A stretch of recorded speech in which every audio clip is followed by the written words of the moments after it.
ప్రభునందు ప్రియులైన మీకందరికీ యేసుక్రీస్తు ప్రభువారి నామములో శుభవందనాలు తెలియజేస్తూ ఉన్నాం. ఎడారిలో సెలయేలు అనే దిన ధ్యానం కొరకై స్వాగతం. మార్చి 25. విశ్వాసం లేకుండా దేవునికి ఇష్టడై ఉండుట అసాధ్యము. దేవుని యొద్దకు వచ్చువాడు ఆయన ఉన్నాడనియు తన్ను వెదుకు వారికి ఫలము దయచేయవాడనియు నమ్మవలెను గదా. హెబ్రీ పత్రిక 11వ అధ్యాయం 6వ వచనం. ఆశలు అడుగంటిన సమయాల్లో విశ్వాసం నిస్పృహ ఆవరించిన రోజులు ఎన్నో బైబిల్లో ఉదహరించబడినాయి. చాలా మట్టుకు బైబిల్లోని వర్ణనలు ఇవే, దానిలోని కీర్తనల్లో భావము ఇదే. ప్రమాదాలు ఇలాంటి రోజుల గురించే. ఎన్నో సత్యాలు వెలికి రావడానికి కారణాలు ఇలాంటి సమయాలే.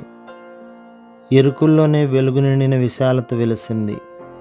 మనిషికి జ్ఞానబోధ చేయడానికి ఇవి దేవుడు కల్పించుకున్న అవకాశాలేమో అనిపిస్తుంది.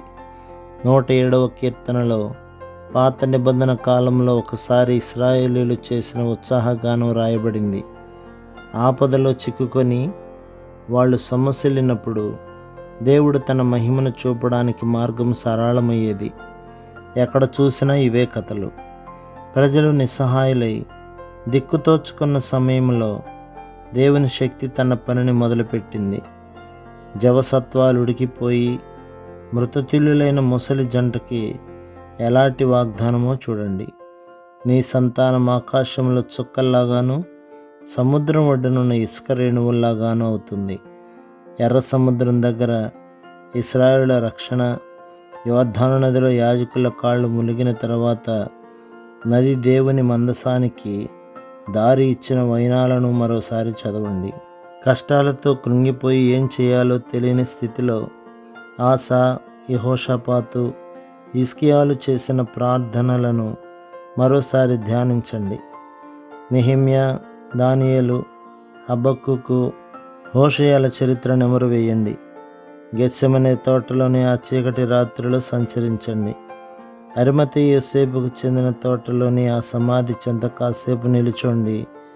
ఆదిమ సంఘాల్లోని ఉద్యమాన్ని తరచి చూడండి. వాళ్ళ కష్టకాలాల గురించి అపోస్తలుల్ని అడగండి.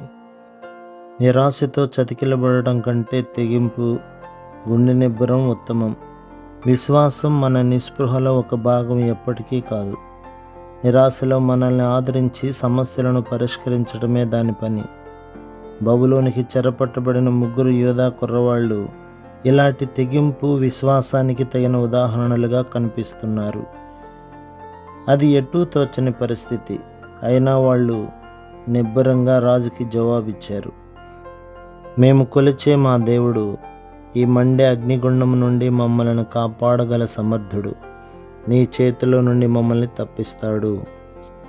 ఒకవేళ ఆయన అలా చేయకపోయినా ఇది మాత్రం గుర్తుంచుకో, నీ దేవతలకి కానీ నువ్వు నిలవబెట్టించిన ఈ బంగారు ప్రతిమకు కానీ మేము సాష్టాంగపడము. ఒకవేళ ఆయన అలా చేయకపోయినా అనడం ఎంత బాగుంది. ఈ భాగం నాకు ఎంతో నచ్చింది. గెత్సెమనే గురించి కాస్త ధ్యానిద్దాము. అయినను నీ చిత్తమే సిద్ధించునుగాక అన్న ప్రార్థనను గుర్తు తెచ్చుకోండి. సాధ్యమైతే అయినను మన ప్రభువు అంతరంగంలో చిమ్మ చీకటి. విధేయత అంటే ఏమిటో తెలుసా? రక్తం కారేంత వరకు శ్రమ, పాతాళ కోపంలో దిగినంత చీకటి ఎదురైన ప్రభువా నా ఇష్ట ప్రకారం కాదు, నీ చిత్తమే కానిమ్ము అనగలగడం. కష్టకాలంలో నిబ్బరాన్ని ఇచ్చే విశ్వాస గీతాన్ని ఆలపించండి. చెరసాల గోడల్లాగా ఆపదలు, ఆటంకాలు అడ్డుపడితే చేయగలిగినంత చేసి నేను చేతకానిది నీకు వదిలేను. అవరోధం పెరిగి అవకాశం తరిగి ఆవేదన వలలో నేను అల్లాడుతుంటే అసహాయతలో ఓ చిన్న ఆశాదీపం అనుగ్రహింప వస్తావని చూస్తోంది నీ కోసం. ప్రభు మిమ్మును, మీ కుటుంబమును, మీ సంఘమును దీవించి ఆశీర్వదించునుగాక. ఆమెన్.